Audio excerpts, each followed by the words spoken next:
Welcome, everybody, to Learningtodj's Beyond the Decks podcast, your guide to mastering the art and business of DJing and electronic music in the industry. And today, I'm actually really excited. I'm really thrilled and grateful, really, to be able to speak to this gentleman. His name is Matt Wilcox, but he goes by his maybe more established alias, which is DJ Cash Only, which we'll dive into a little bit. And Matt is actually an artist and DJ of 20 plus years of experience, first starting his DJ journey in the 90s or mid 90s era with the earliest scenes of UK garage and house in England. And what's more, he kind of sort of became a little bit of a promoter in his own way, throwing, occasional dance parties and raves in his local scene of Stoke-on-Trent, and pulling anywhere from 200 to 1,500 people for these kind of odd lot, different types of events in a scene that was generally kind of a little bit more resistance, which we'll talk a little bit about. And he had to kind of take a little bit of a turn and a change in his direction, which I'm really excited to dive into before coming back to where he is today, where he's an artist and actually one of the label managers for the subsidiary label DVINE Sounds of the record label conglomerate Defected Records.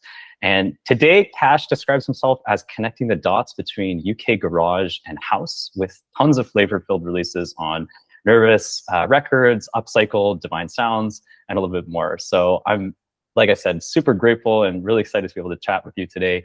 Matt, so welcome to the podcast. Well, wow, what an intro. Yeah, thanks for that. And yeah, it's amazing to be here and to be speaking to someone over the pond. And yeah, I'm sure we'll have some good conversation about, a lot of stuff, and it'll be interesting to, as I say, connect the dots with a lot of stuff, not just music, perhaps.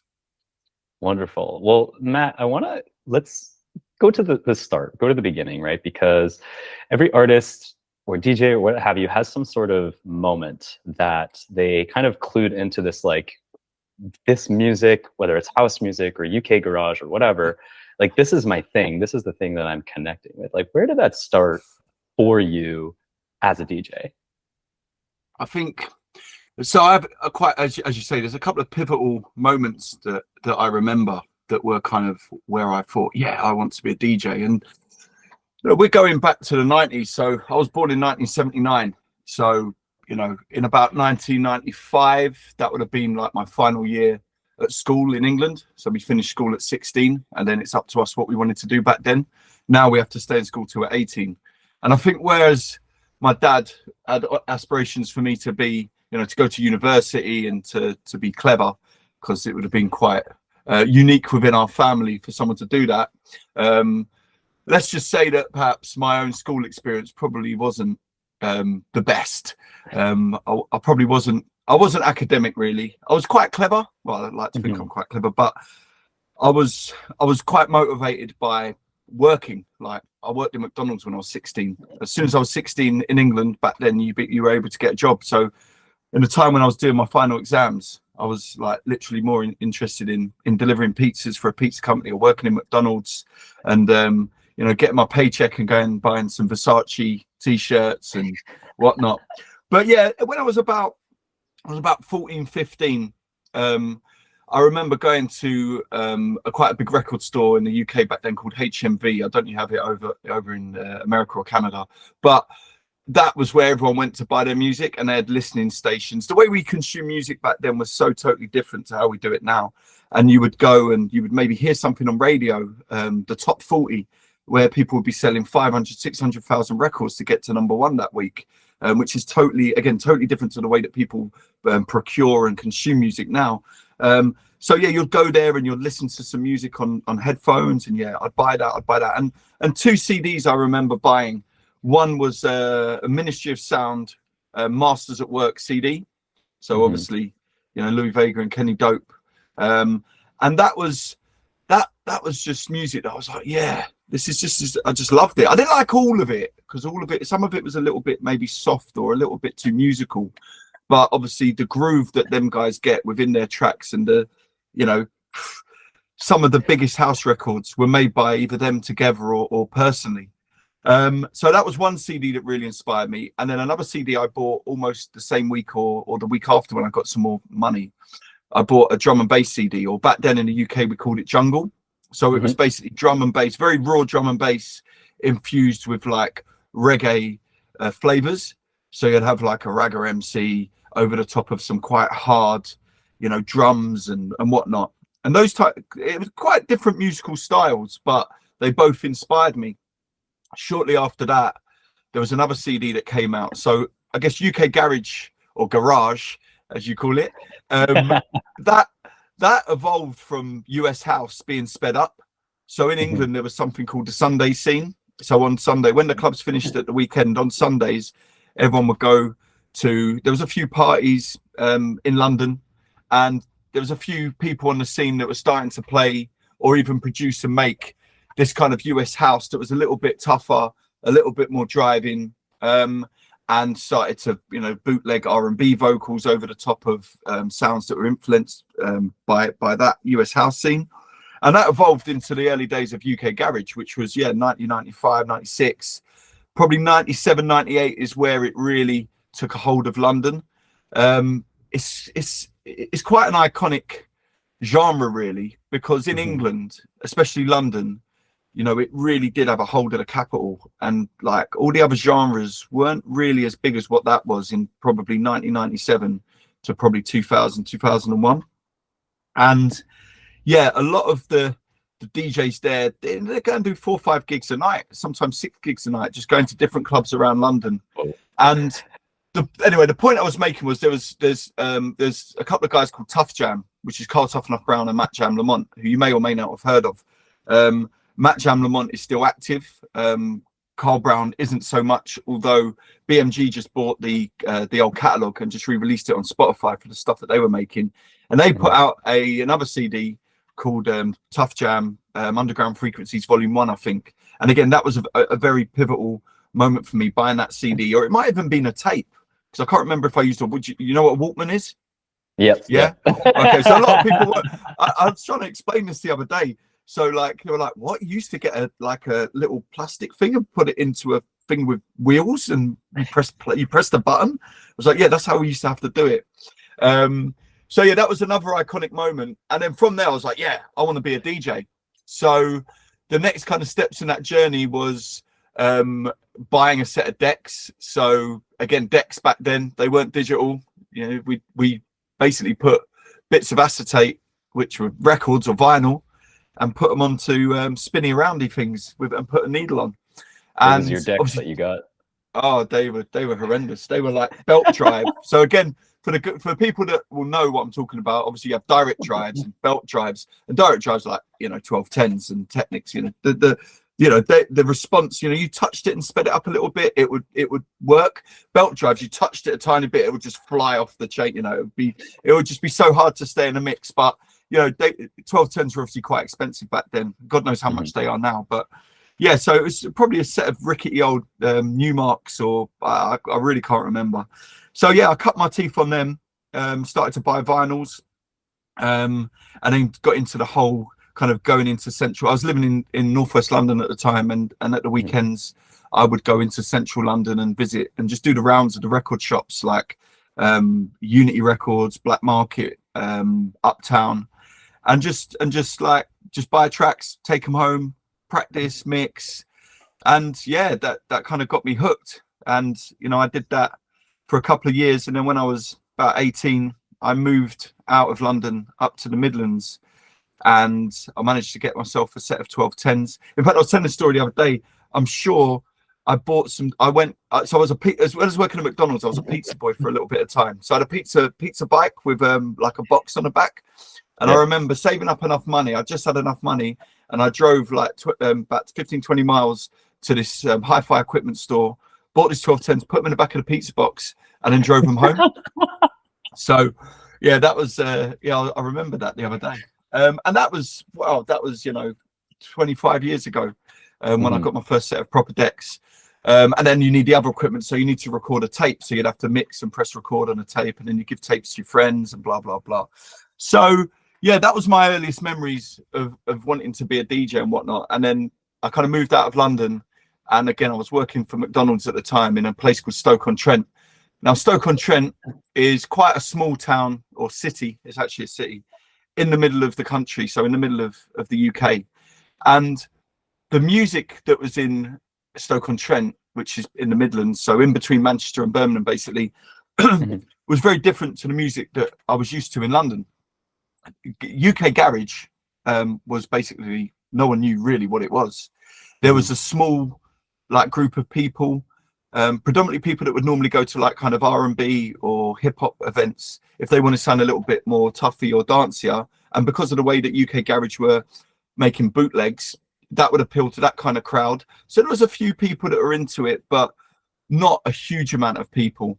So it was quite a culture shock for me, and that anyone that I knew that I could vibe with on a musical kind of thing wasn't there anymore. So yeah, it was a bit of a difficult one. However, Stoke-on-Trent was, because it was the middle of the country, it was a bit of an epicenter of the rave scene. So again, back then, to find out about an event or a party, people literally used to wait by a phone box for a phone call, and they say, right, the party's here, everyone go there now. And you'd have a convoy of cars that would travel to wherever, and then people would just know, oh yeah, if you want to go raving, you'd go there. So Stoke-on-Trent had a couple of key venues that were really quite big on the rave and like the hard house and trance scene. So there was the Void, and before the Void there was Shelley's, which again, like, not a lot of people know what I'm on about, but for those hardcore ravers that are in their 40s, you know, they'd all know about those kind of places. And you know, Carl Cox would play there, you know, and all sorts of massive names now would play there. And they've obviously evolved into different kind of DJs as things have progressed. But yeah, so I was in Stoke-on-Trent, I was a DJ, and I kind of it was kind of a blessing and a curse that there wasn't a musical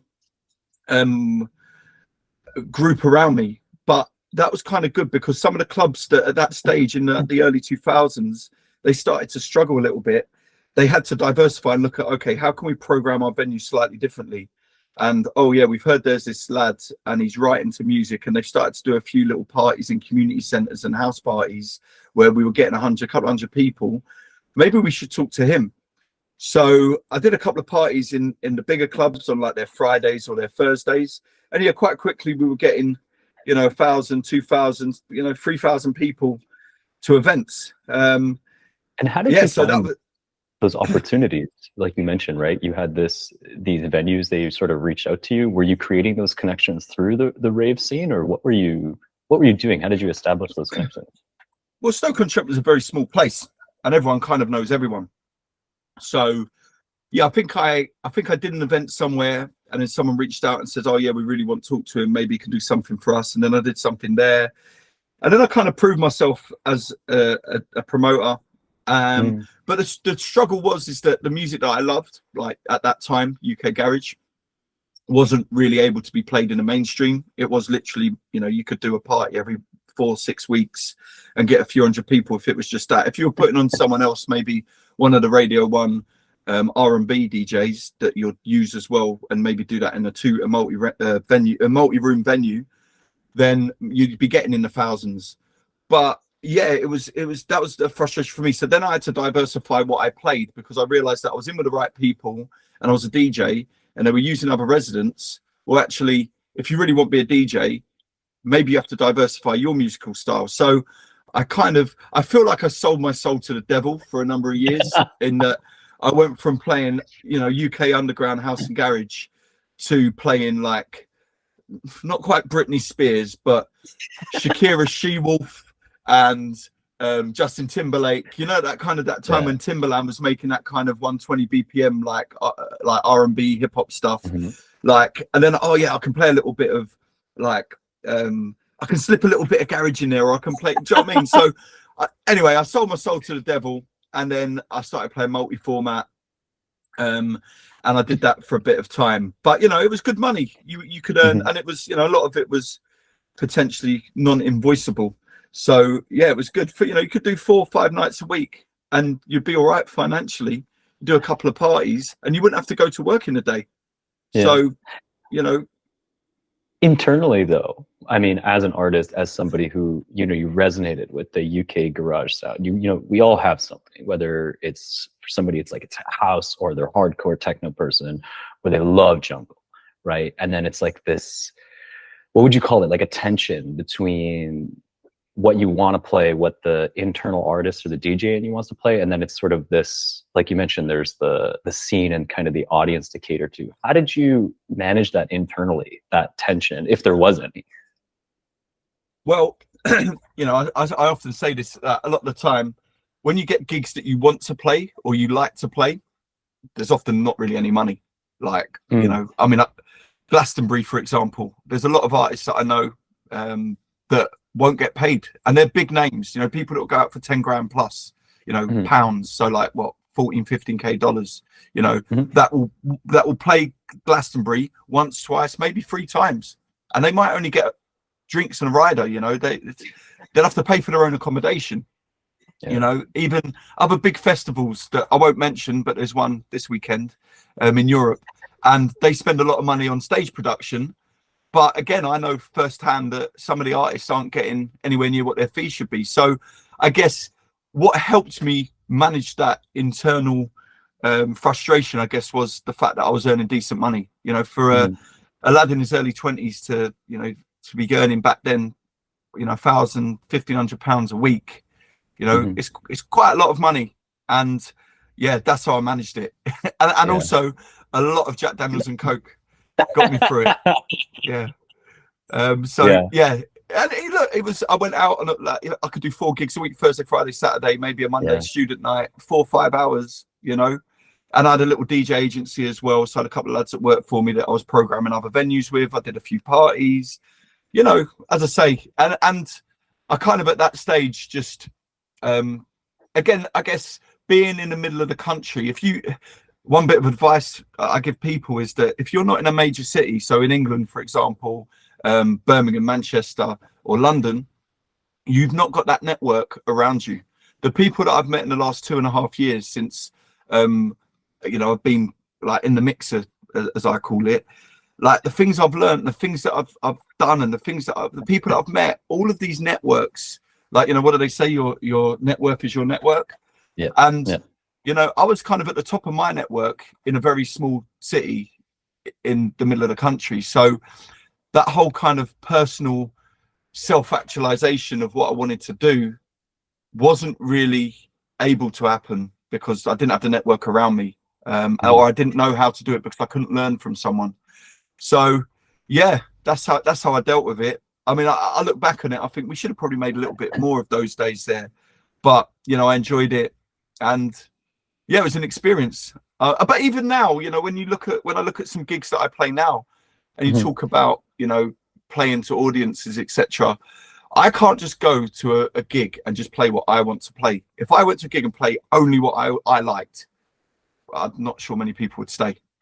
But that's the art of being a DJ, right? You've got to read the audience. Another DJ that I know, they say stuff like, it's one for me, one for you, and like, one kind of wild card, and they just play like that, with 1, 1, 1, 1. So you're keeping the audience there, you're keeping them engaged, but then you're giving them something a little bit more underground. And then it's chicken and egg. How do you break a record nowadays? It's getting harder and harder, I think, in this day and age to break new music. When I look at all the tracks that I've produced, apart from one, they're all original vocals. And I spend a lot of time, and I've reflected on this recently, actually.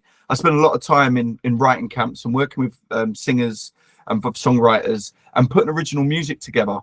And in my belief, I think they're, good tracks. But again, something said to me once, a very, established producer. They said, one man's apple is another man's orange. You might like apples, but I like oranges.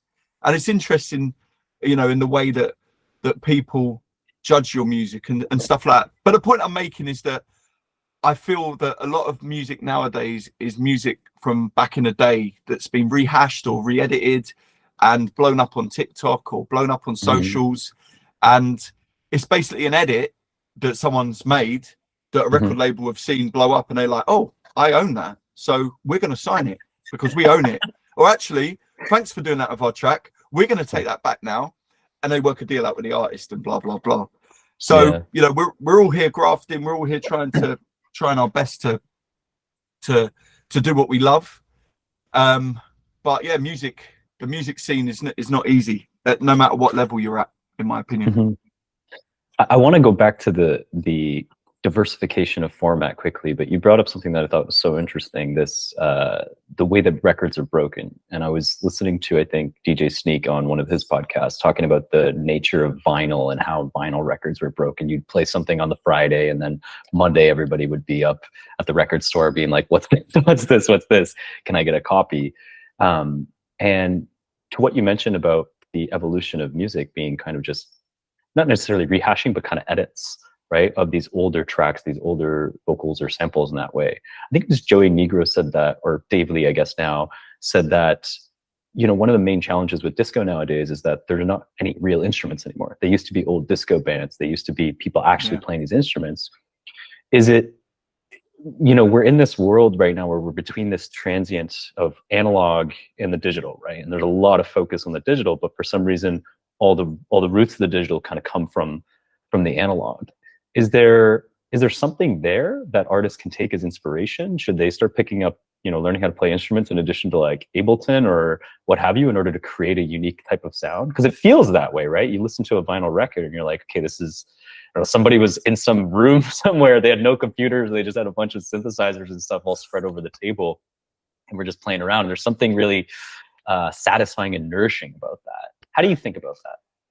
Yeah, I mean, it's an interesting point you make about the way that records were broken back then. You know, I remember you'd be in a rave and someone would play a tune and like, oh my God, what's this track? It's amazing.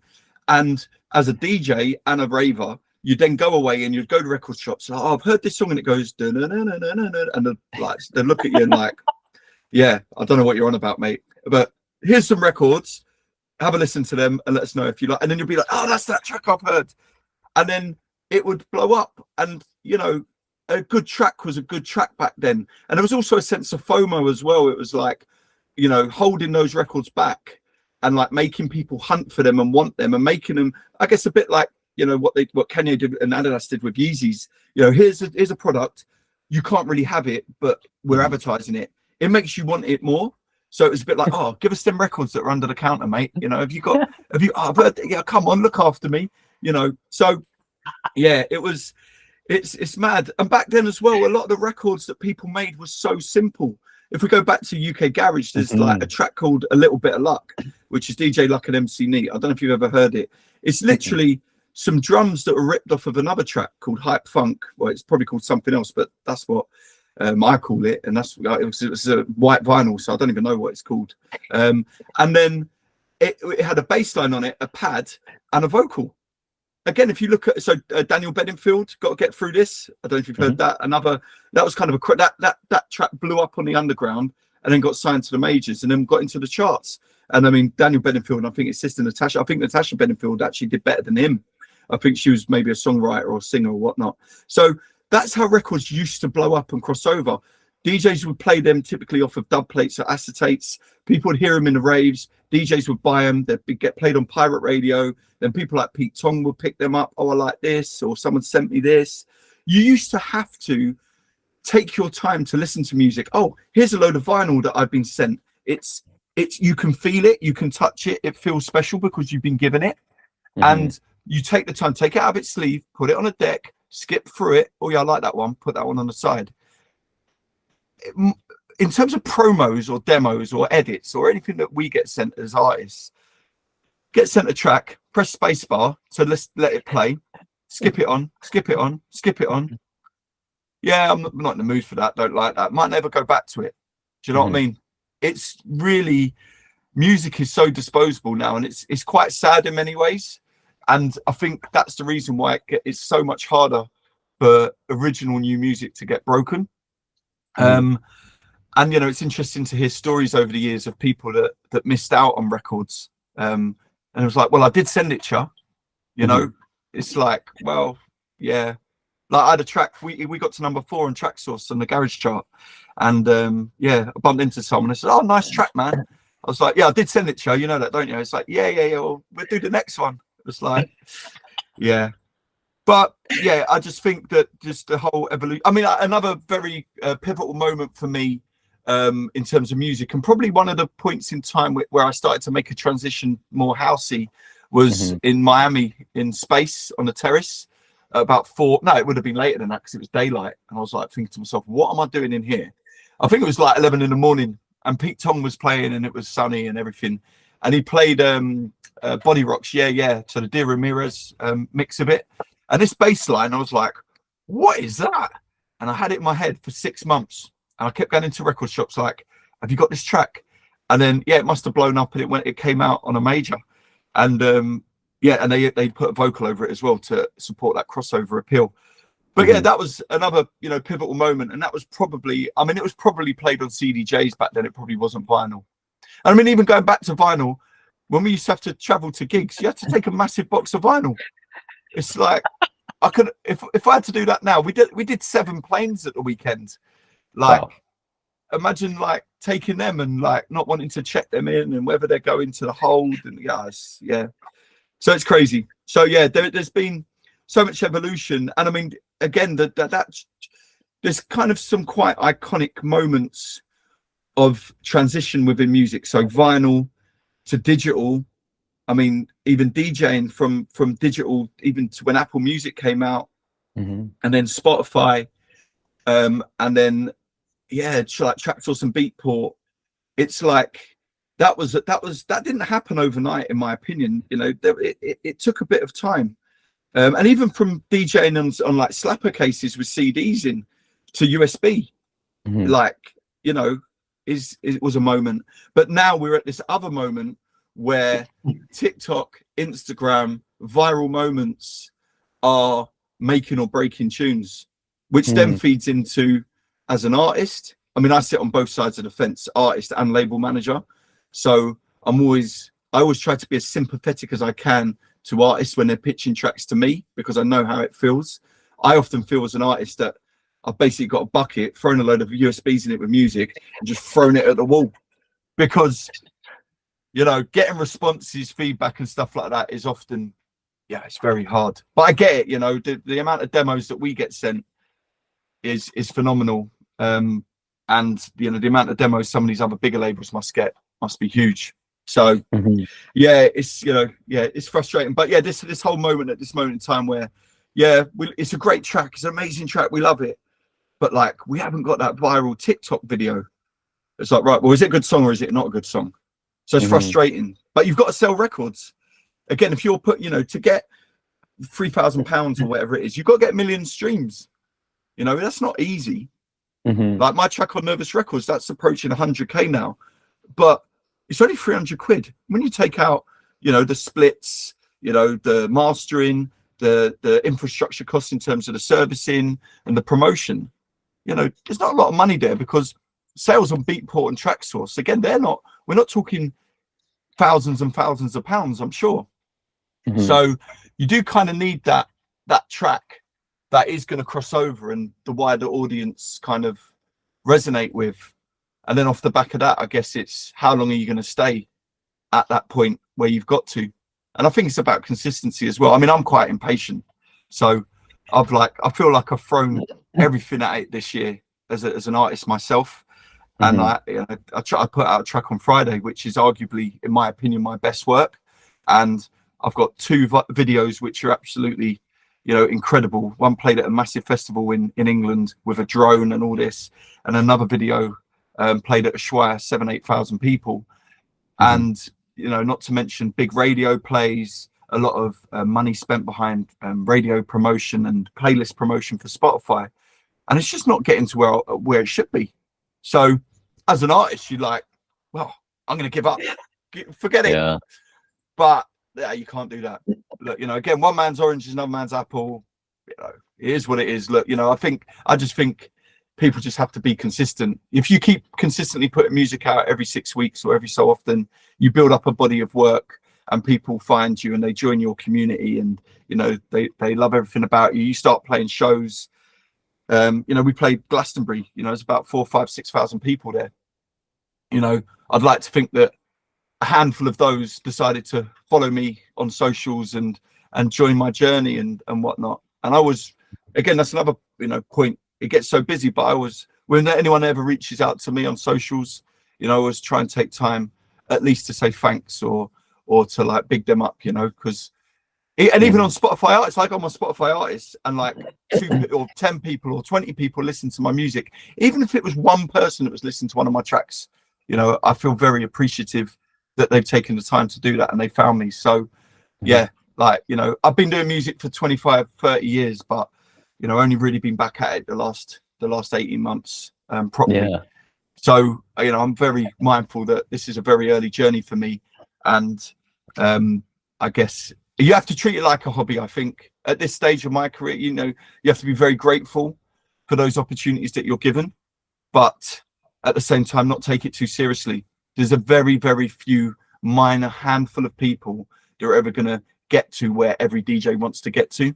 So take the wins as you take them, and yeah, don't give up as well is a great bit of advice, because it's very easy as an artist to give up, I think, and that is why a lot of people don't like get there to where they want to get to you know, do you know what I mean?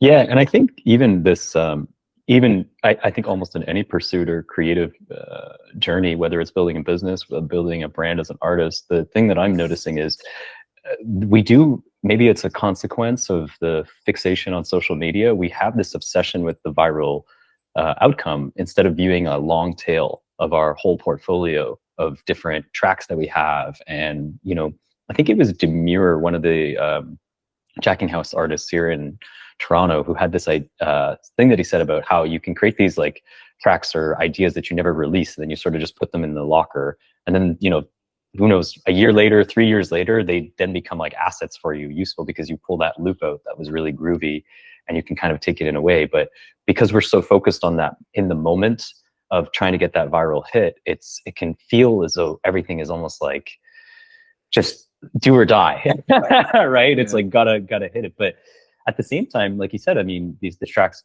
you know, the tracks are great, and it's that kind of signal to noise problem. How do you create that essence or uniqueness? And I think what's interesting is what you mentioned is like trying to treat it as a hobby or treat it as like a passion. Then you sort of bring your own unique flair to it. Because I feel like if it becomes too co-opted, so that you're trying to appeal, like nobody really wants to be appealed to. We want to have an experience. I think that's what Steve Jobs said, right? And it's like we bringing some of that authenticity, or like your friend said, that I love that little analogy, one for the crowd, one for me, and then one just wild card, and that sort of keeps it interesting. But you mentioned this really interesting point, which is that you've just picked up on this journey now back into your artistry, back into your DJing, and we kind of skipped over a little bit of the kind of in between of what happened. And so I know myself, you know, that you started this community youth project, which I would love to speak about, but I'd love to hear from your own words. You know, you were in Stoke-on-Trent, you started this community project, Unity, and tell us about the epicenter of that. What was the motivation? Why start Unity, and what was Unity? Yeah, so Stoke-on-Trent Stoke-on-Trent's known for a couple of things. So first of all is Robbie Williams. Second of all is Slash, the guitarist from Guns N' Roses. Yeah, I'm sure he prefers LA to Stoke-on-Trent. The other thing we're really famous for is pottery. So if you go to a restaurant later, take a look underneath your plate. If it says made in Staffordshire or made in England, 9 times out of 10, it's going to be made in Stoke-on-Trent, because it was built on land that had lots of clay. So yeah, anyway, I'm sure a lot of it isn't made in Stoke-on-Trent anymore, but yeah, we're known. And the local football team, Stoke City, they're known as the Potters. So yeah, up the Potters. Anyway, so we're known for those things, and we're also known at that moment in time for being the 16th most deprived city in the whole of the country. So there was a lot of social deprivation, a lot of social problems.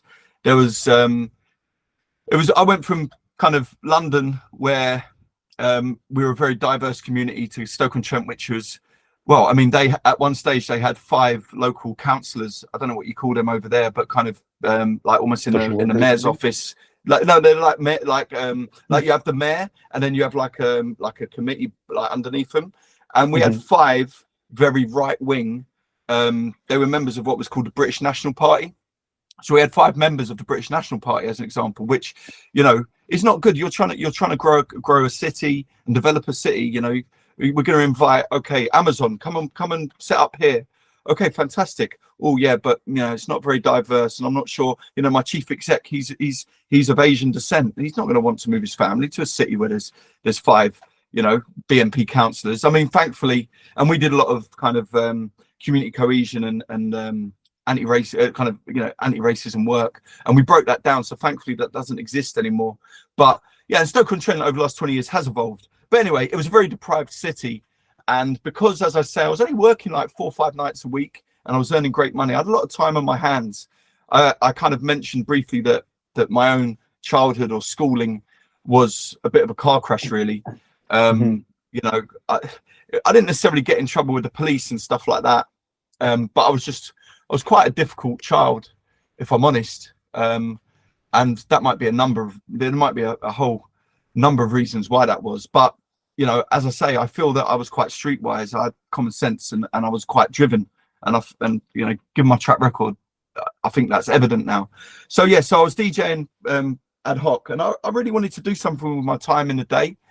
And I saw that this city had a lot of deprivation. I reflected back into what pivotal moments for me that built my confidence and drove my self-esteem and stuff like that.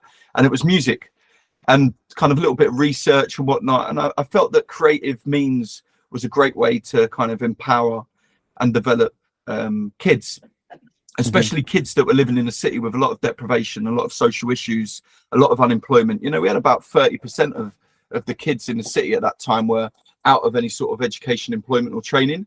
So in essence, they were, you know, just ready to start collecting benefits, which again is a social problem in itself. So we set up a youth-based organization with a couple of people that I was DJing with at the time. So like-minded individuals that had time on their hands in a day. And we just started to round up kids off the streets and say, right, we're doing a DJ workshop here every Friday. It's basically a youth club, but you guys can come learn to DJ and you can MC.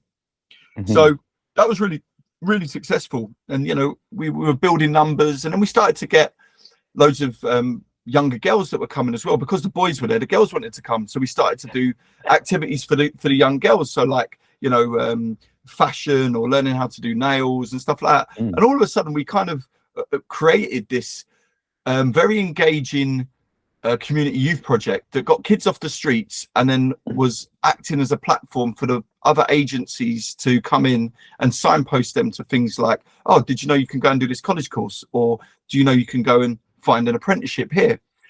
And we started to network, and we got some sponsorship from Vodafone, which is a big UK phone provider in the UK. So they paid for what we called our first creative academy. So it was a load of iMacs, music making equipment, stuff like that. And then Robbie Williams, I mentioned he's from Stoke, and obviously everyone knows who Robbie is. So Robbie actually visited our youth project because where we set it up was basically in the little town in Stoke where he grew up. And he gave us £30,000 through his charitable giving. And that basically paid for 2 years worth of youth club facilitation for the kids. And so as this journey started to grow, other people started to ask us to do stuff. So one big problem was kids being excluded from education. So if you were 13, 14, you've been really naughty at school, or it might not even been that. It might just been that school wasn't for you. You just wanted to work, or you wanted to do something more vocational.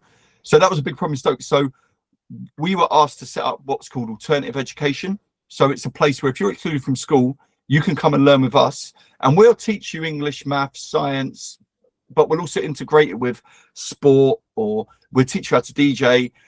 We'll teach you how to make music. So I guess we used to get the boring stuff out of the way in the morning, and then we used to do the fun stuff in the afternoon. So let's go and play soccer, or let's go and play, you know, basketball, or let's go and teach you how to DJ. Let's do some creative arts. Let's do a massive paper mache elephant, you know, and we'll still get you qualifications. They might not be GCSEs, but they'll be kind of equivalent level 2, level 3 kind of qualifications. And most importantly, we'll support you post 16 to where you're going to next. So we basically had our own school, and it was called Unity, the Creative Academy. And it was regulated from Ofsted, which is the body in England that makes sure you're doing what you're meant to do. So we run that for a little bit, and then we decided to also set up, I don't know what you call them over there, but in England they're called children's homes. So they're small settings for children that have been abused, neglected, might have struggled with their own personal issues. I mean, we've looked after all sorts of different children. We looked after a child that's that dad had killed his mother. So, you know, that was quite a difficult situation for the child. Like, I still kind of love my dad, but he killed my mum and I haven't got my mum. So, like, you know, so we, you know, we really, in a really terrible, you know, I can't really talk too much about the individual cases and whatnot. But yeah, there were some pretty horrific things. So we set up also a group of children's homes. So there were basically places where 2 or 3 children would come and live, and they'd get looked after by a team of care staff that would work there for 2 days, go home for 4 days, come back for 2 days. So it was like a family model, but it was kind of, it wasn't institutional, because that all that kind of institutional kind of children's home, like 30 kids living together and causing havoc, that model didn't work, and they went to more what's called kind of small group homes.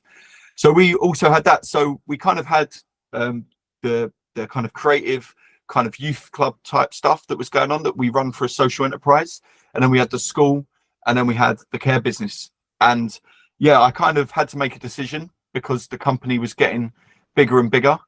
At one stage we employed 180 people. We looked after 44 kids in social care, and we looked after about 20-30 kids in our school. And I had to make a decision that I just couldn't keep going out DJing and going into the office at like 7-8 in the morning. So I dropped the multi-format DJing. So no more Shakira She-Wolf, no more Beyonce, Britney Spears. So yeah, I just had to go and do that. So I did that for 10 years. So I was out of music for 10 years, which, you know, was amazing to do because it was very rewarding. But equally, it was very challenging. You had the challenges of running, you know, a multi-million-pound business as a chief exec, and all the different things that can go wrong with 180 staff and 44 kids, especially kids that can be at times quite difficult to manage. Sometimes not through their own fault of their own. You know, they just were unfortunately brought up in a family environment that was very abusive and didn't give them the best start in life. So we did that. I ran that for 10 years until 2019. And then we had an offer to sell it. And we took that decision to do that because I had this kind of idea that at 40, I wanted to go back to music. And like September 2019 was literally my 40th birthday. So we did the deal just before my birthday. And then we sold it in December of 2019. And then my dream was to go back to do music. I was like, right, I'm going to get this villa in Ibiza. So we sold the business for a lot of money. Like, it was ridiculous what they paid for it. It didn't quite work out as perfect as it should have in the end. And actually, I've actually got another business that's like that now. So I had 2 years where I couldn't do anything in social care because when you sell a business, you're not allowed in a contract. It's like a non-compete. But yeah, 2 years and a bit afterwards, we set up again. And I'm really pleased to say that business is doing almost as well as the last one that took me 10 years to do. It's now taking, I mean, it's only been going about 2 years. And again, but it's very different now. I'm not the chief exec. I'm literally an investor. I took a lot of my money from the previous sale, put it back into this. We have an ethos and vision in this company where we know where we might have done things a little bit better last time. We make sure we do that this time. And also last time we had 14 houses and we got no desires to get to that level again. We're quite happy to have a smaller model, which is very therapeutic, centered on these on very challenging. The children nowadays are even more challenging. They've had the coronavirus to deal with, all the other social issues that have come out in those times. So the child that we're dealing with now is even more challenging than the children we dealt with prior. So I have actually got another investment in that business, but whereas before I was the chief exec, I literally make a couple of phone calls now and then. I go to a couple of board meetings, and you know, and it just runs in the background, and you know, it's very hands off. But anyway, 2019, we sold the first business, and my dream was, right, I'm going to go to Ibiza, I'm going to get this villa, I'm going to get a set of CDJs, I'm going to take my laptop, and I'm going to rediscover music, because I was still listening to music, but just consuming it as a punter, as opposed to like a DJ or an artist. So I'd still kept the breast of it, and and in this 10 years of not doing music, I discovered a lot of other music. So everything ranging from, you know, very weird African jazz all the way through to very hard 140 BPM, you know, driving tech kind of stuff. And, you know, I've saved that music up and stored it and whatnot. So yeah, that was a dream. Anyway, December 2019, sold it. Excited to go to Ibiza in March, April 2020. Obviously, we know what happened in March 2020. The whole world ground to a halt. So it's a bit mad. It's like, right, you're going to run this company for 10 years. You can do really well out of it, and you're never going to have to work a day in your life again. You can go anywhere in the world and do anything you want. Oh, 3 months later, sorry, you've got to stay in your house and you can't see your friends. And all that round the world trip that you booked, paid for, and organized, you're not doing it anymore. So yeah, it was. So yeah, that put the stoppers on that idea. However, did get to Ibiza for a short period of time, but again, the rules kept changing, so it didn't really last. And then shortly after that, I met the future wife. So that was, I guess, the most pivotal moment for me as an artist, because obviously she's probably, I mean, certainly in my opinion, you know, one of the biggest house DJs in the world, and for me, most certainly the biggest female house DJ in the world. And while male female doesn't really matter, I think that in the journey that she's been on, in the way that she's pioneered females in the industry, I certainly think it's worth mentioning.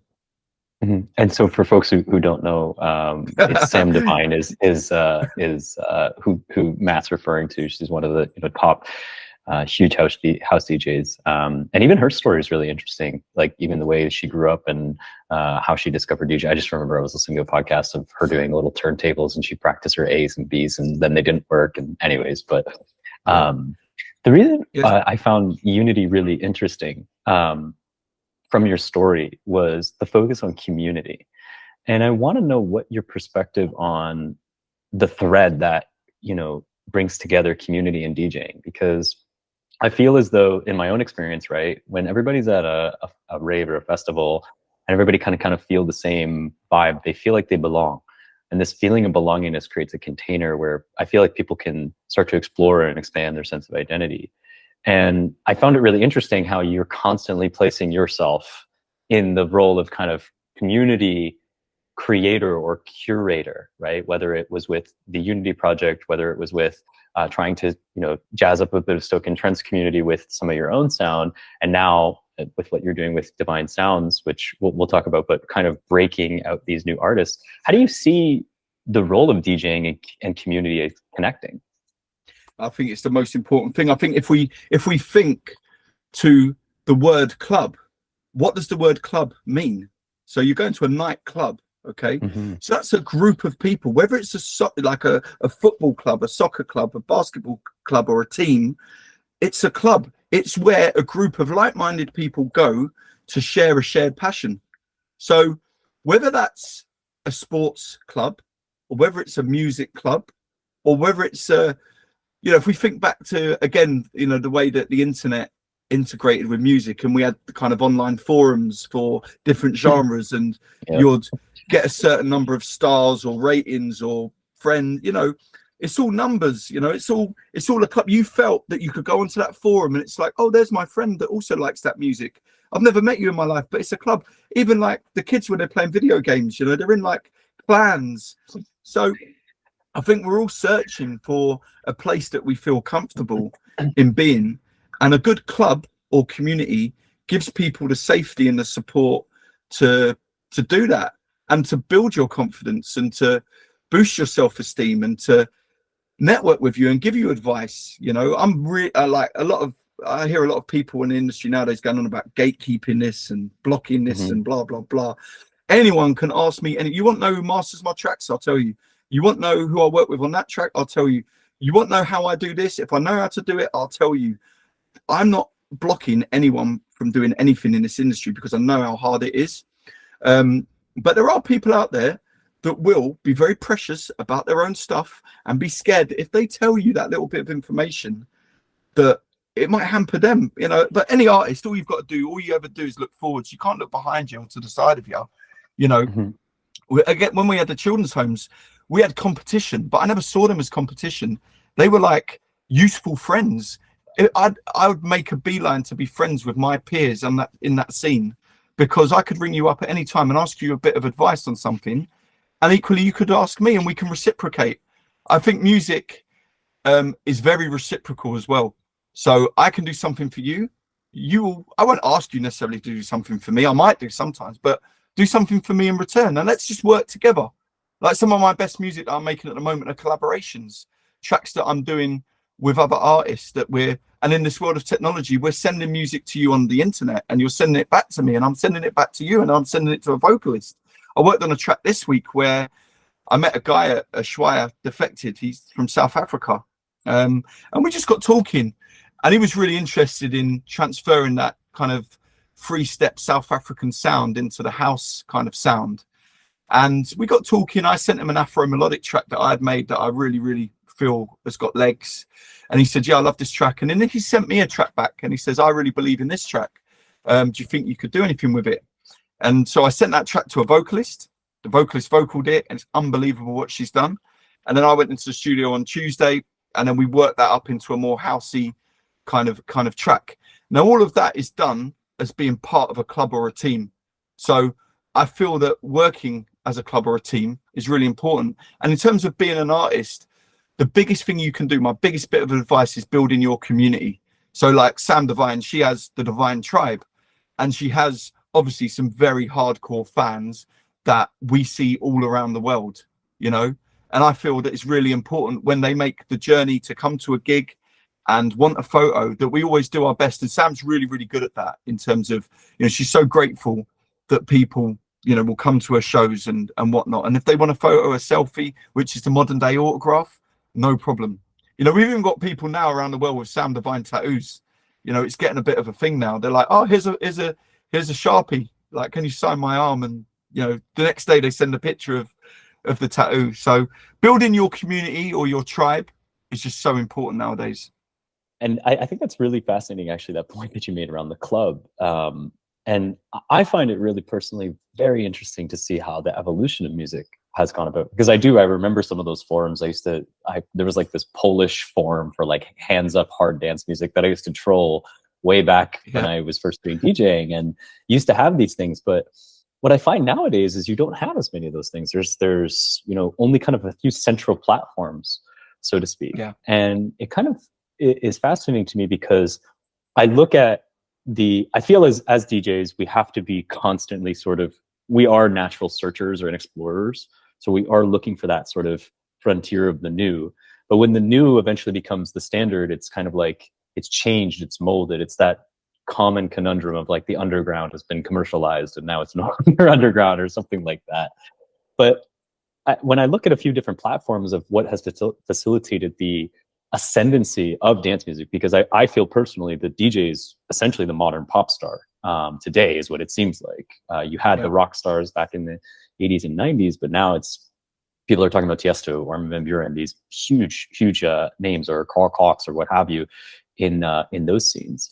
And so I look at platforms, for example, like Boiler Room, which from where it started with like maybe 100,000 subscribers or whatever to where it is now, it's just the scale is so wide. And I wonder, how is it that we can maintain this intimate sense of community? Because like you mentioned, right, whether you're working as teams in these with vocalists and producers to create these projects, but when you're working on a scale of 4 million people, let's say, like, how do you facilitate that same sense of intimate community, or is it not feasible?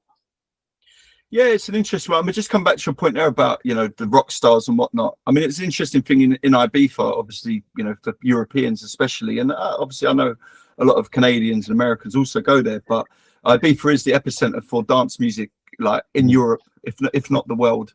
Ibiza Rocks, which is quite a big venue there. So that's used to program bands. And then if you think about it, if you've got to book a band, you've got to get 6 flights, maybe security, maybe this, maybe that. So you might be in for 10, 15 flights, which means it's a private jet. Then you're in for all the equipment and the haulage and everything else on that. All the logistics around the band is so complicated. And the modern day DJ can actually sell as many records as some of these bands. So Ibiza Rocks kind of made that transition in the way that you're saying, in that.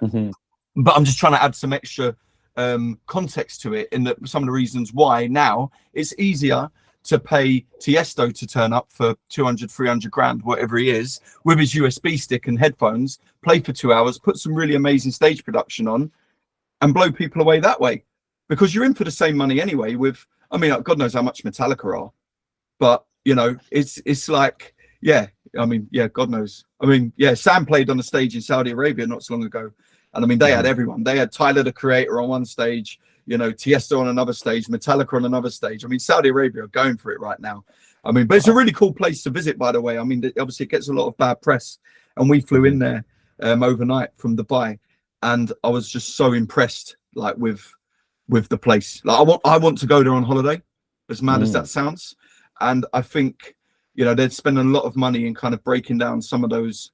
Obviously, there are some cultural things there that you can't agree with, but at the same time, you know, it's a safe and clean and amazing city and what they're doing there. And it's quite interesting again to see the evolution of dance music in the Middle East, where things like drugs, which, let's face it, drugs are unfortunately a key part of dance music, they're not as prevalent really there.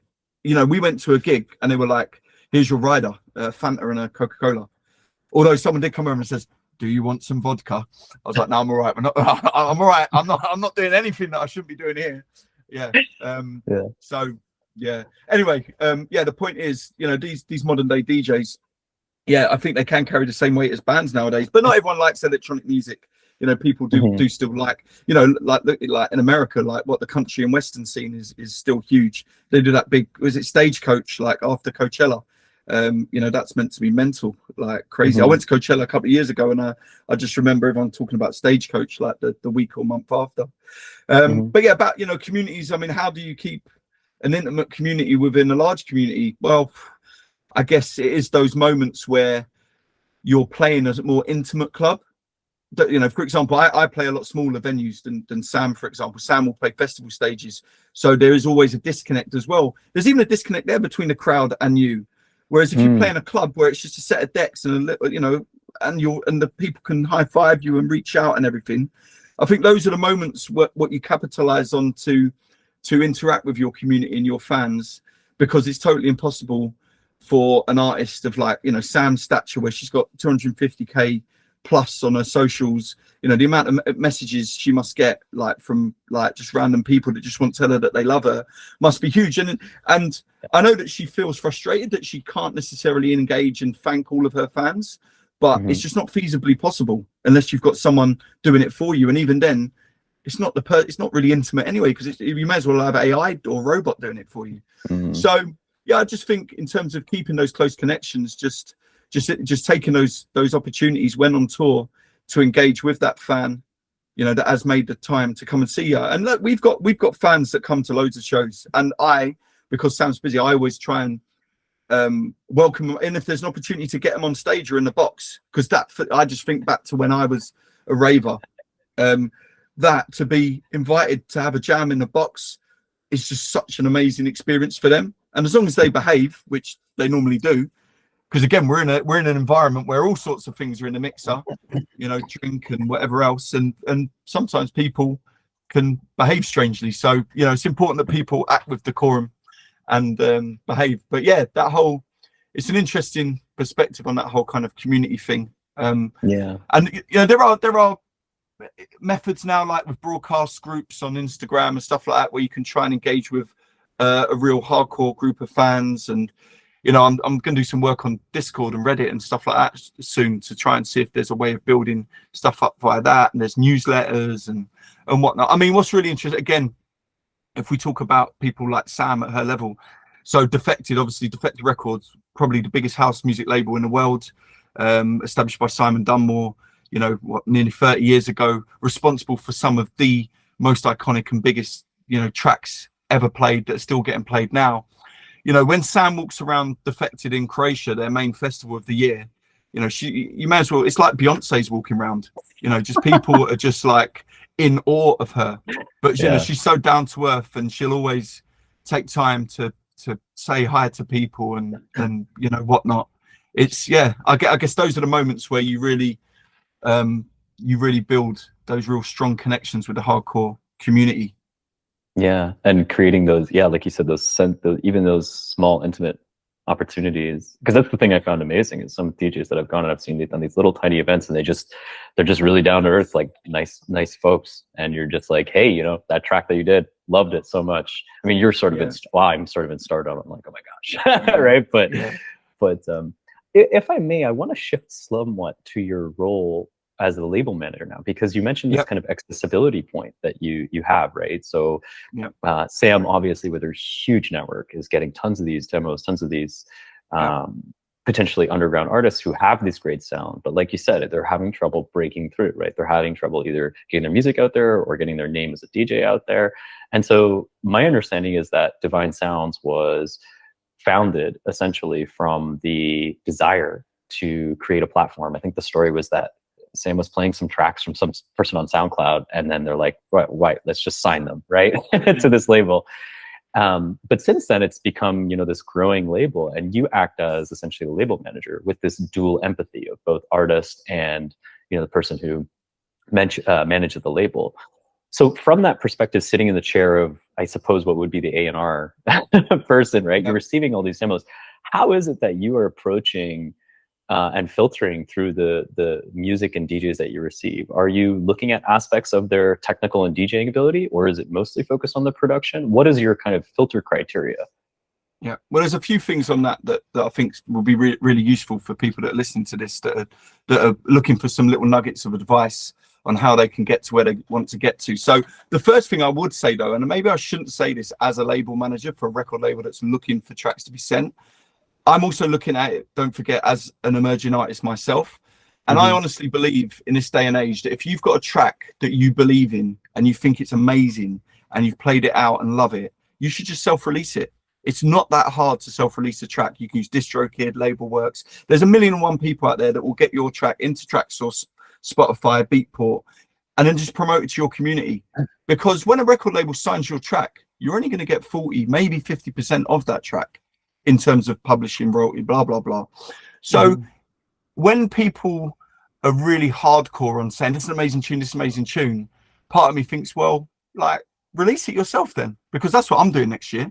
I'm in the same boat as a lot of these artists, even though I know all the guys at all the big record labels, Armada, Toolroom, blah, blah, blah, even Defected, these people are slammed out with demos. They're working, we're working at Divine Sounds now, April 2025. We put out 10 records a year.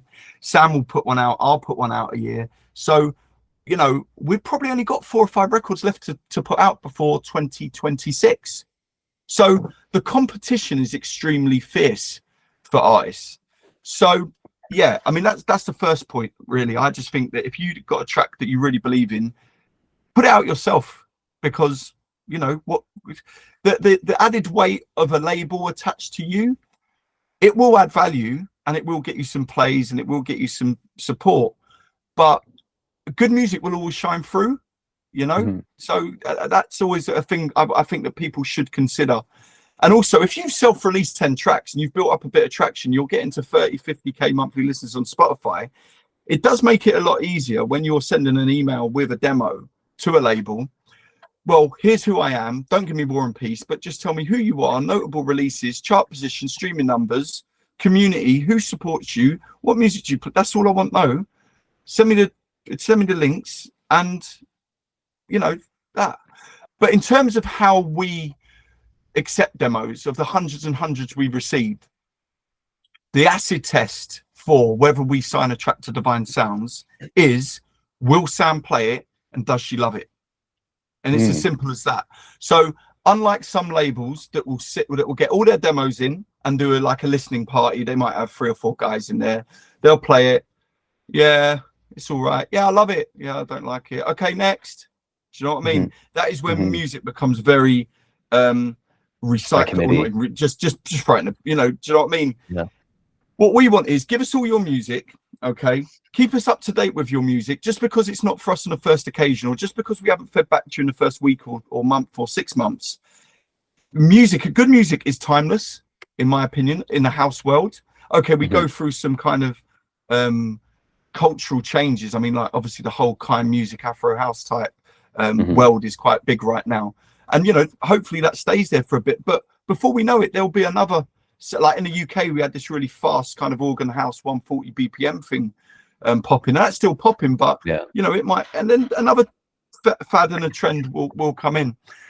But yeah, so the way that we deal with our demos at Divine Sounds is we don't do listening parties. It's very difficult, if I'm honest with you. You know, Sam, her touring schedule and my touring schedule, and you know, our time at home, the last thing, it's a bit like a painter and decorator. The last thing a painter and decorator wants to do when they get home at the weekend, when they're up to their eyeballs in paint and rollers and paintbrushes, is paint their own house. Yeah. So, and especially over the summer, from May to November, you're lucky to get any sort of response from us. Do you know what I mean? The touring schedule is mental. As I say, 6-7 planes at the weekend. This weekend, I mean, this is the only day I've got now until the 7th of August to do anything, because from tomorrow it's Tomorrowland, it's Italy, it's Ibiza, Croatia for a week, and then back home. And then it's the 6th of August. So all I'm trying to say is we're incredibly busy. Sam's even more so busy. Send us your music.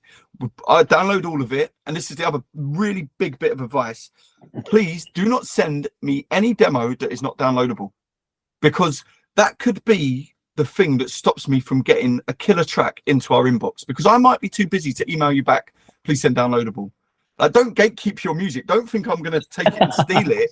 Like, you're giving it to me so I can make sure that the biggest like female house DJ in the world is going to potentially play it. Make it easy for me. So yeah, make it downloadable. So I go on about this because I've just done a video yesterday just to post, please make everything downloadable. So like your SoundCloud link, I can just play it. I can't just play that to Sam when she's sorting out her set. Do you know what I mean? So anyway, all the music goes into a folder, and when the time's right, Sam will pick through it and say, oh yeah, I quite like that. Let me road test that. Or the other way that we sign tracks is that we find tracks that are already out on other labels and we really like them. So I'll reach out to the artist. There's an artist at the moment called Chico Rose, who has done a track called Slow Down. I reached out to him. I was like, oh yeah, we really like your track. Oh, here's a video of Sam playing it. So he's grateful to me because like he's got this wicked bit of like social media now. And that starts a relationship going where, look, you know, we like what you're doing. We'd really like to take time from your label. Anyway, as it turns out, we put out a track from him years ago, but this is before I was managing the label. I was like, you do realize we put out a track from him before. So it's really interesting that, I mean, but it's really cool and interesting, the story of the label, and that, as you say, you know, it was started with a view to support the emerging talent. And I mean, I'm not sure where Chico Rose was as an artist back then in terms of his numbers and his gigs and whatnot, but it's really cool that now we've gone back to him to play a track of his solidly now, both of us. And that when I've done my research on who he is as an artist, his streaming numbers are amazing.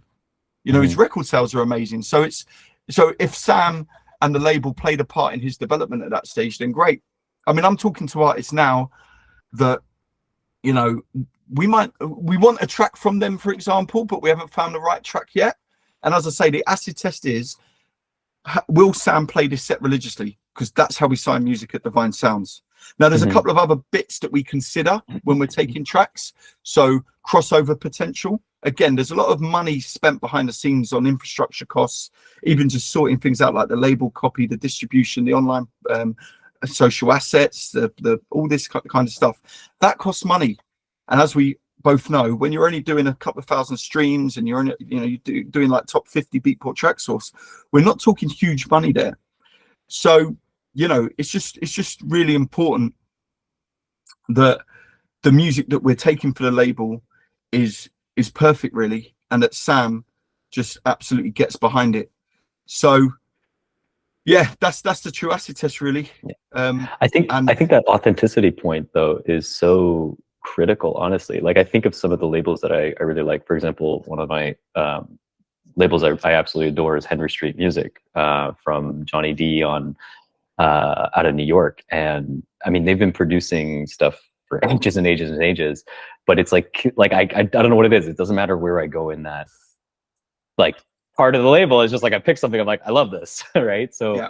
And I think having, I suppose, that authentic perspective where you're like, this is something I love, especially if you've got your name behind it, is going to bring that sense of differentiating possibility, right? Versus like you mentioned, if you're just putting out everything and anything that you think could sell or sounds good from that perspective. Do you ever take the time to, it sounds like maybe you have this insane amount of, I'm just imagining like you're in this room and you have all of these different like stacks of vinyl or USBs and records and stuff, where you're like, where do I start? And are you ever researching into these DJs or artists who are sending you music, like looking at their streaming numbers?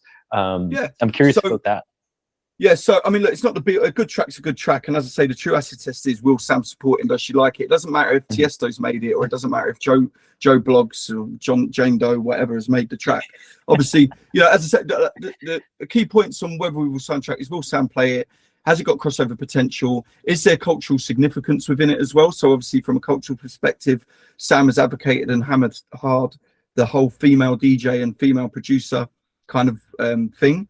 So it's really important to us that we also are diverse. It's really, it is frustrating because there's obviously fewer female producers out there. And that means that if you've got 1 million demos from males and only 20,000 demos from females, obviously the chance of finding a killer track from a female artist is even harder. So there is a lot of work that I do in building relationships with potentially more established female artists. But yeah, that it's hard. And then yeah, obviously we have to do a bit of research into the artists. We need to know that you can sell records. We'll do our part. We'll do everything we can. We'll get you plays on Sam's radio. We'll get it onto defected playlists. We'll get it pitched to the best we can. But you know, as we say, one man's orange and another man's apple. It's, you know, it's not everyone's cup of tea. Sometimes what we love isn't always what other people love, and a viral video doesn't always get you where you think you're going to get. So yeah, it is a difficult one, but researching artists is a key part of what I do, and I love building relationships with people. I'm working with an artist at the moment. He's got 1.5 million monthly listens, but he hasn't done anything new or relevant for a couple of years. He's almost still kind of trading off the back of his previous success, and I'm working with him and his manager at the moment. I think that with his numbers, we can definitely do something. And Sam's playing a couple of his edits at the moment, but because they're not original tracks, obviously, unless we get them cleared or unless Defected own it and we can talk to them about clearing it, we can't go anywhere with it. And there's a few of these conversations going on at the moment. But as I say, people have to have patience in this industry. And I'm not really one to talk because, as Sam says, I'm like the most impatient person ever. But, you know, it's these things, music, it just takes time. As I say, we're into April next year. You know, God knows where Defected, Tool Room and Armada are, for example. You know, I'm sure they're just as far ahead as us. And you know, things change, schedule shuffle, artists say to us, oh, we can't release that because I've got this. You sign a track from an artist, all of a sudden they put another track out, that blows up, then you've got so there's lots of moving parts.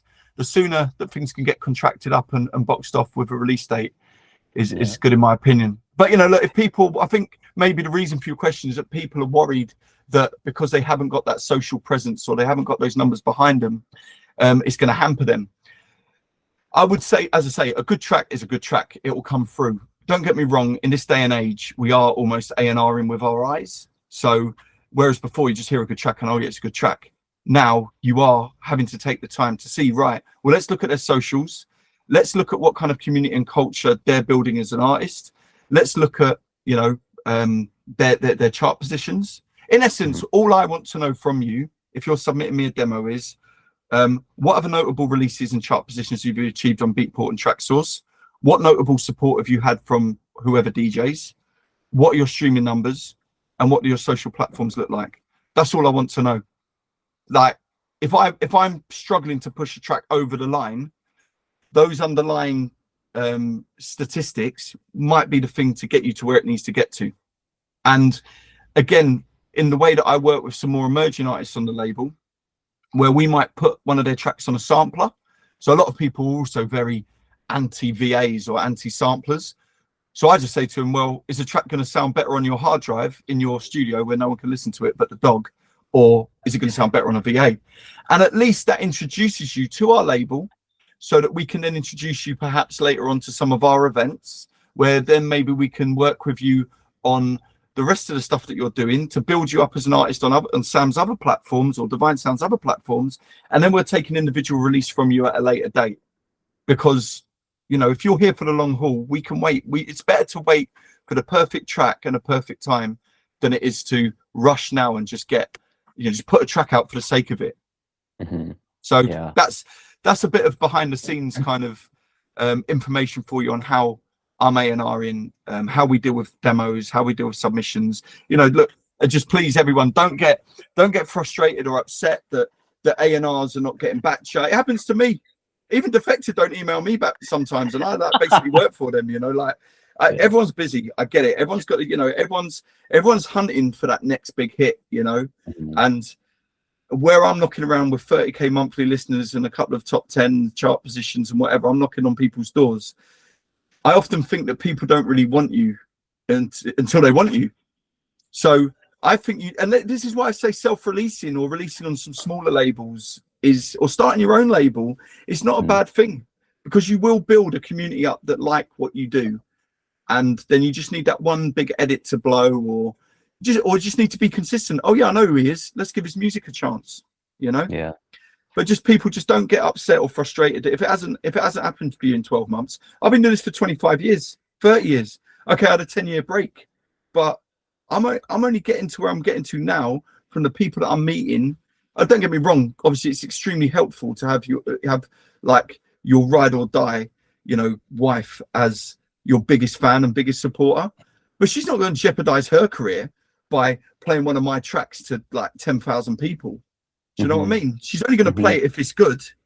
So it's not like I got an unfair advantage per se. I would say I've got an advantage myself, but I don't think that you know, sometimes it's a bit of a blessing and a curse as well, because obviously as a label manager for a record label, other record labels might not want to take my music because there might be a conflict of interest or whatnot. And also they would say to me, okay, you're a label manager for your label. Why are you sending me this tune? Why don't you put it out on your record label?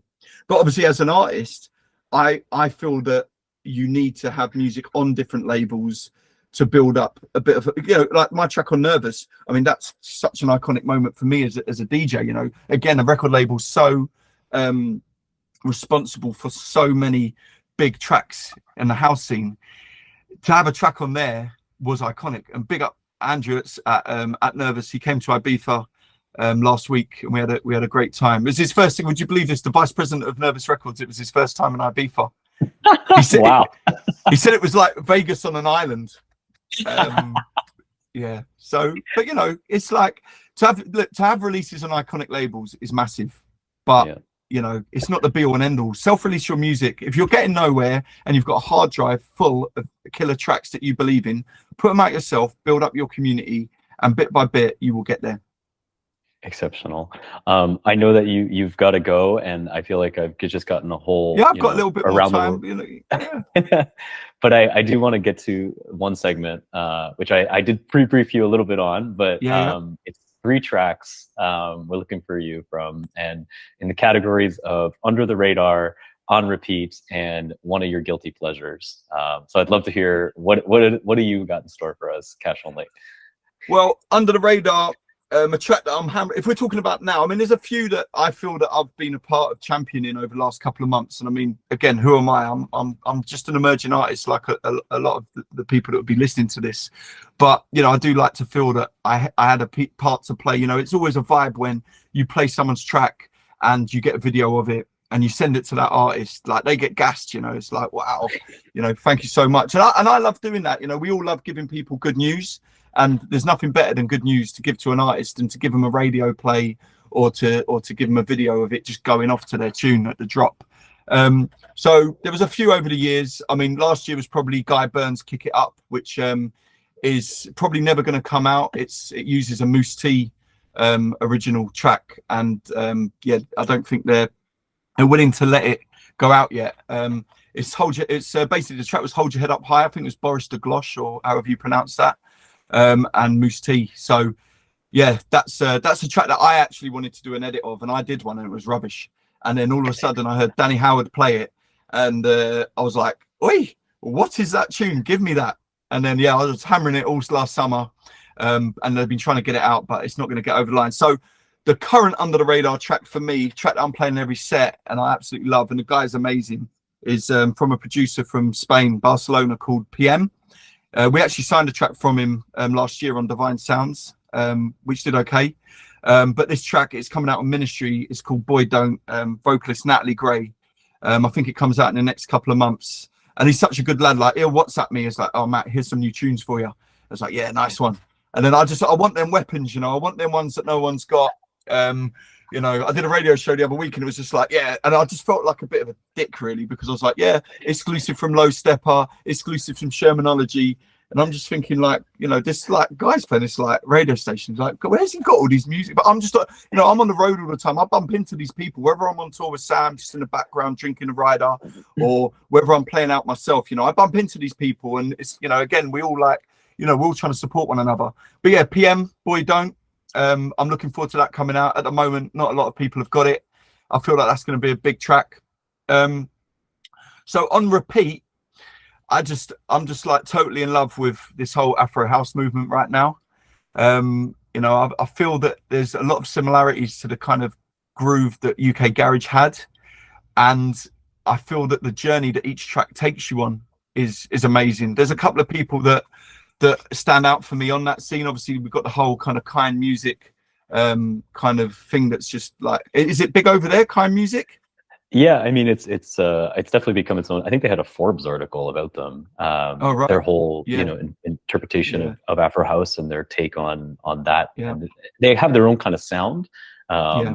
with you know that sort of direction. But Yeah. yeah, it's pretty big. Yeah. So the whole kind of Afro. So yeah, there's Kid Funk as well. He's A&R director at Defected. So it's interesting that they've got the South African guy there in such a role, overseeing the whole A&R there. But you know, probably Atmos Black. He's one of my favorite producers right now. I had the pleasure of meeting him at Defected in Malta. And what's really cool about Atmos Black, and a producer that he works with a lot called CO, who's an amazing vocalist, is my 14-year-old who's just started DJing. She's really in love with all of his music. So we have a streaming room with like a Void Cyclone sound system in the house. So most people have dining rooms. We've basically got a mini nightclub with a free camera streaming. Yeah, we can press a button and we just go live. It's just mad. And yeah, so I'm like, who's playing that? It's like, are you in the streaming room again? So yeah, big up Suki. She's yeah. So it's how amazing is it that this like white British 14-year-old has like fallen in love with like this kind of Afro tech, Afro house sound. But yeah, if I was to pick a track on repeat, it would be Land of the Dreamers from Atmos Black and CO.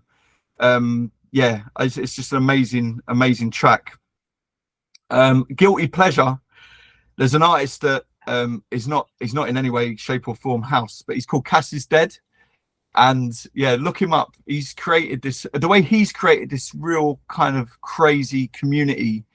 It basically is an artist that is very secretive. He wears a mask. So, you know, like, it's cool. You know, when you go and see Moody Man and he's wearing like a pair of tights over his head or just something weird like that. Or what's that other guy called? Boris something, that he wears this big crazy mask. There's a few artists out there. Or something like that. Yeah. And obviously Deadmau5 was the original, but that whole wearing a mask thing I think does give an air and a sense of mystery. But the weird thing about Cass is Dead is he's evolved his masks over time. So he has this like plastic mask that just looks like his face, and unless you're really up close you can't tell. You just think it's so. I mean, there is and again, the way that like I've spent hours online trying to find out who he is and where he's come from, and I've had all these conspiracy theories that he's like through it. Yeah, because his lyrics are really like, if you listen to his lyrics, they're very off key. They're a bit wild.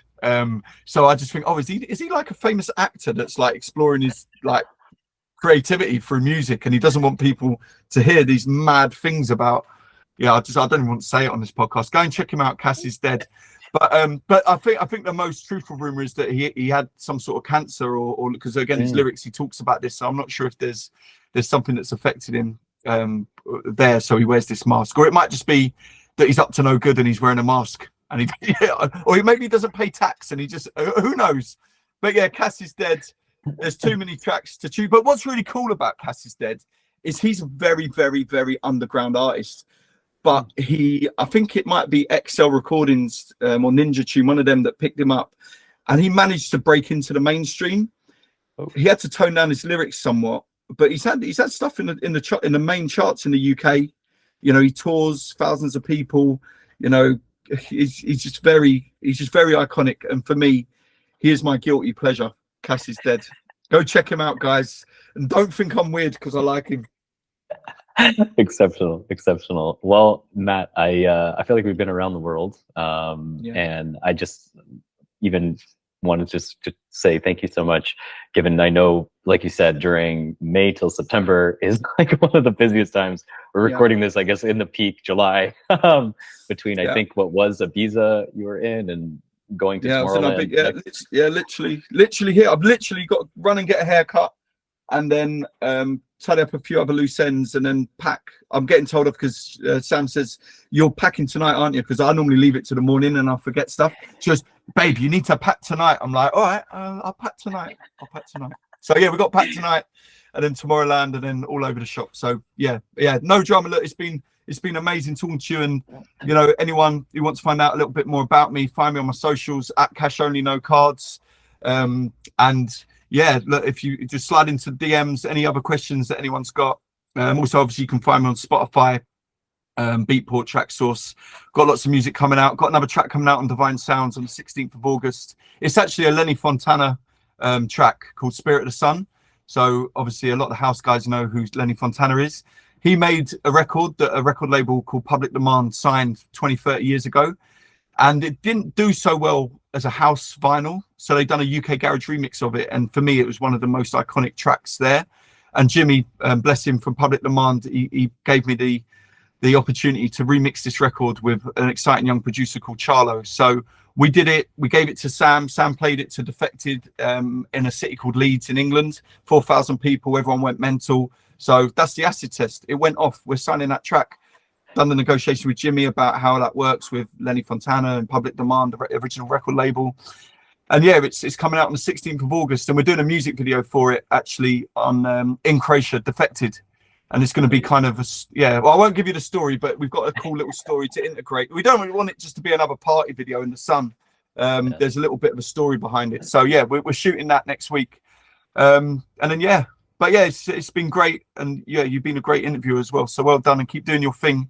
And if there's anything that, again, I'm like so anti-gatekeeping. If there's anything I can do to help you, if there's any other artists that you'd really like to interview that you think that I might know, then let me talk to them. And you know, yeah, keep doing your thing. And yeah, everyone out there that's trying hard to make it in the industry, you know, don't give up, stay strong, have patience, keep working hard, and good music will see through. Incredible. And I'll be including in the show notes all those different links that you mentioned. For everybody who's listening to this podcast, thank you so much for tuning in. Be sure to subscribe, like, on all the different platforms, Spotify, Apple Podcasts, what have you. So thank you so much, Matt. And yeah, we'll catch you later. And I hope you have a great rest of your touring schedule. Thank you. Cheers, mate. Big up. Cheers, Matt.